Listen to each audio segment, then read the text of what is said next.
Alright, hello guys. Can you hear me?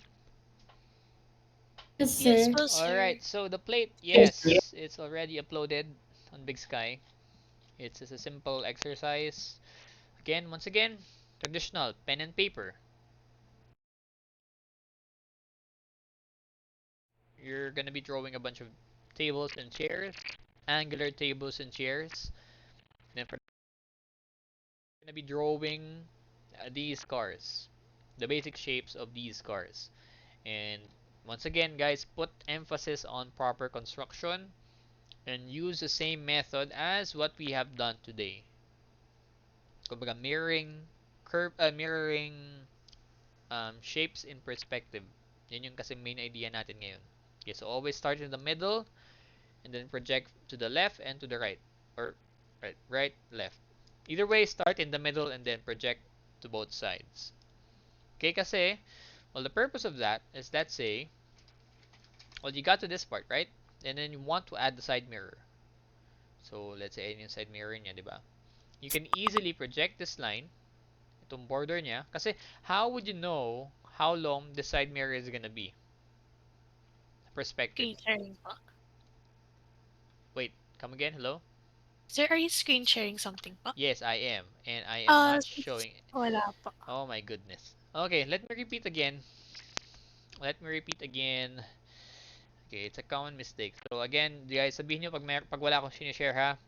Pilitin natin.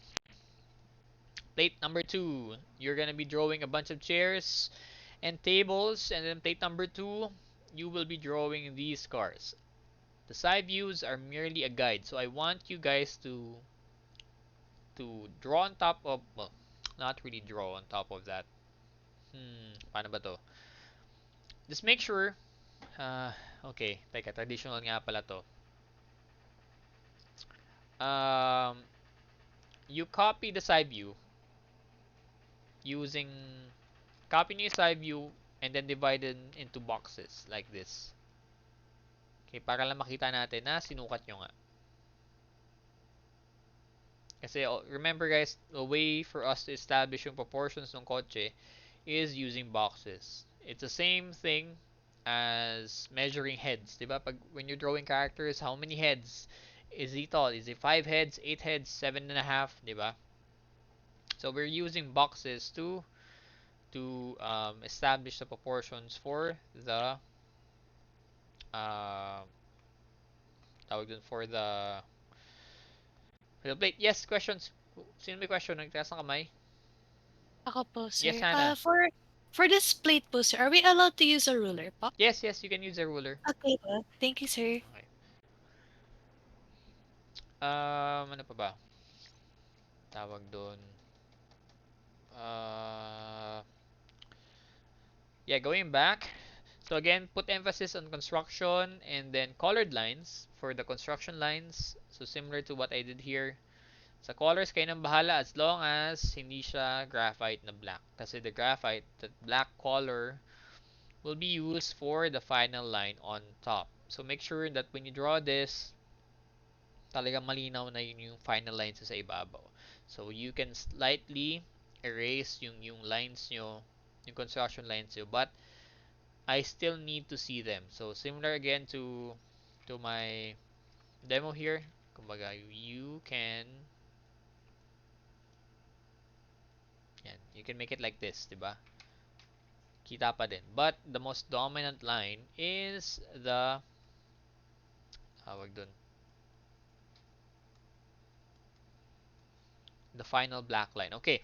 So going back. So as I said, you always start at the middle and then extend both sides. Kasi let's say you want a side mirror here, 'di ba? And it's easy to project to the other side if you already have an established midline here. Gagawin mo na lang, find this. Magagagawa mo siya ng box na border. Let's say hanggang dito siya, right? Hanggang dyan siya. So simply extend all the way back to the middle. Then you use the X method, and from there project back. I project towards the other side. Extend. like so. Then from here, go up. Then extend here. Then, ta-dan! Andyan na siya. So you know that the side mirror ends all the way here. At least you're very, very confident at that part. Kasi sometimes, there comes a, let's say, lalagay ka, kunyari, gagawin yung backpack. Diba? There's a wing here. You can't really just, um, how do I say this? You can't simply estimate how long this wing is gonna be. Kasi sometimes, the thick, yung part na to nung, nung car will obscure some of the actual length of the wing. So in order to know how long that part here is gonna be, you have to draw as if you're not seeing this. Kumbaga, you always draw all the things even if it's covered by something. Kumbaga, dapat lagi naka X-ray. That's the main thing about constructing things in perspective. Okay? Um, Questions for that? Questions for the requirements? So again, guys, draw them big. Um, Kumbaga, 'di ba, yung layout na to is the same dimensions as your paper. So you follow the Oh, same sir. you follow the same layout. Kumbaga, chair, table, 'di ba? White car, blue car, red car. And then the sizes have to be approximately this big.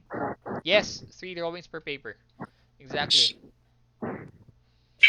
Kumbaga, hindi ko naman susukatin na ano, okay, yung maliit ng konti by 1 inch. Okay, bawas point. No.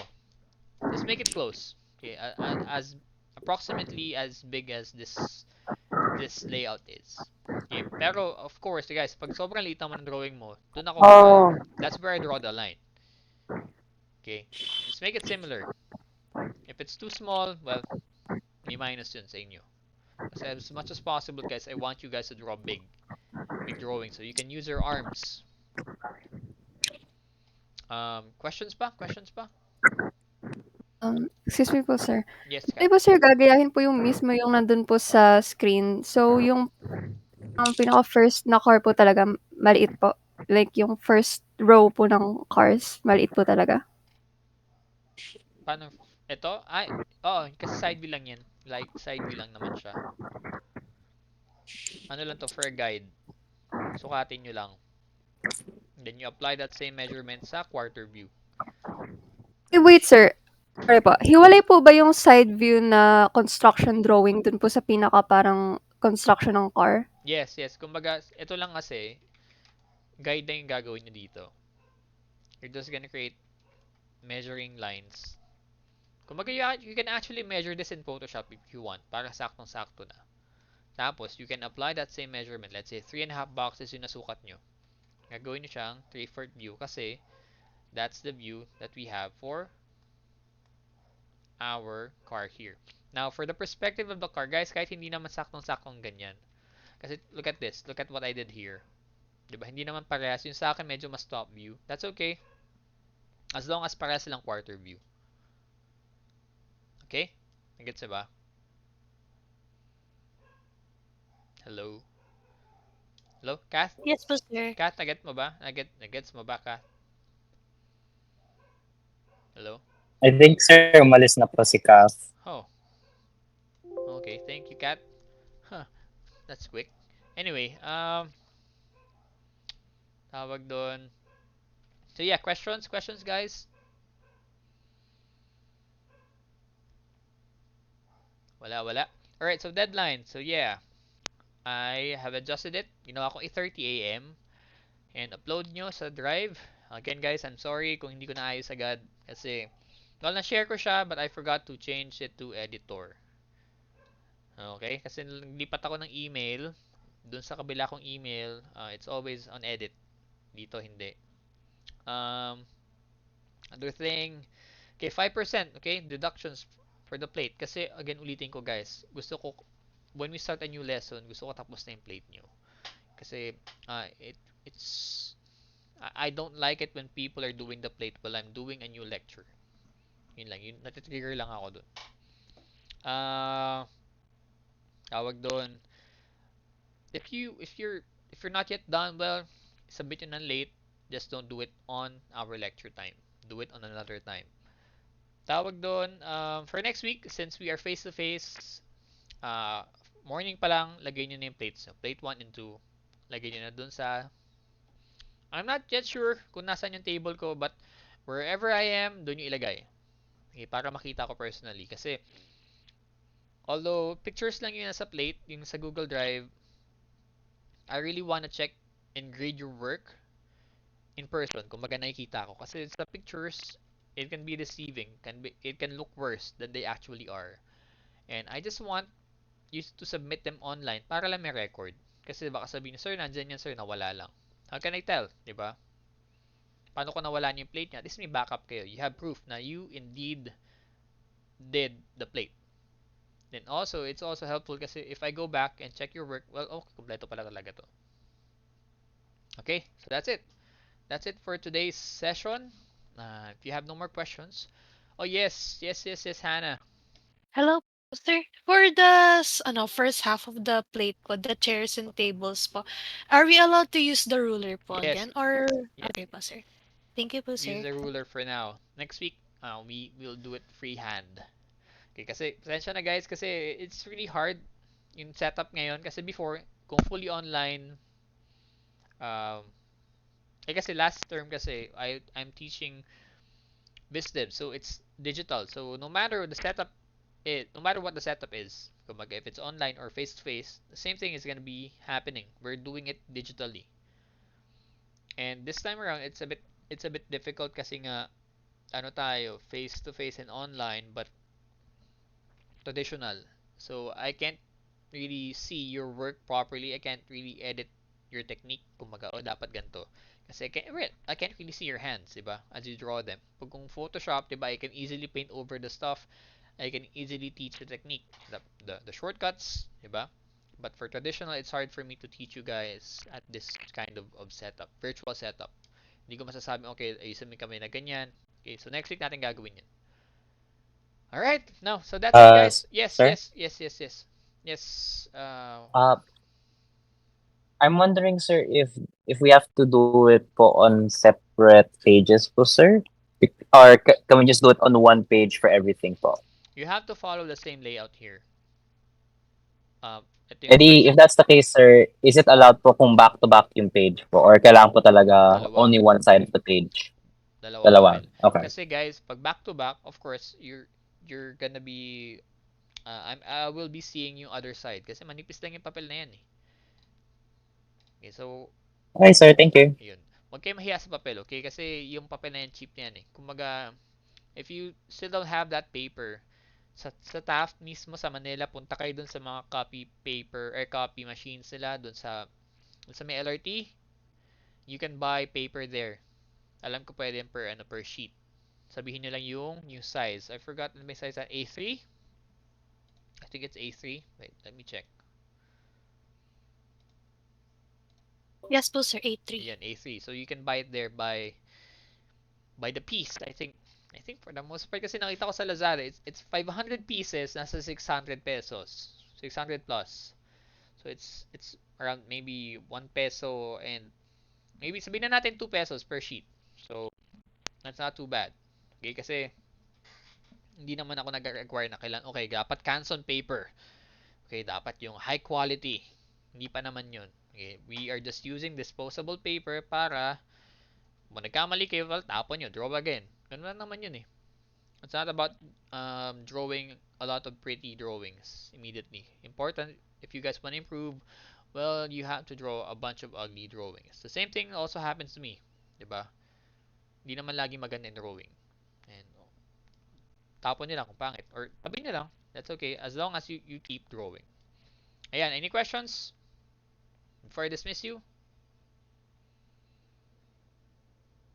Ayan, you're good? Okay, so guys, thank you again. Thank you for dropping by for our first meeting. And once again, I will orient you guys next week properly sa mga gagawin natin. Kasi right now, mas mahirap. Next week na lang para mas madali. So guys, bye-bye guys. Again, we still have time. Officially, our class ends at 12:50. So you have a lot of time. Right now, it's only 10:30. You start your plates now. Iiwan ko na kayo to your own devices. And then if you have questions, I will probably answer them tomorrow. Okay, and then also, abangan nyo na lang i-upload ko ng lecture. Okay? Then if you have concerns, type nyo lang dito sa sa questions and inquiries. And then, tawag doon, just tag me here, okay? Email, I really rarely check my email sa Binild. But so usually I can answer here sa DMs. Okay, so that's it guys and see you all next week. Bye-bye. Bye-bye. Bye-bye.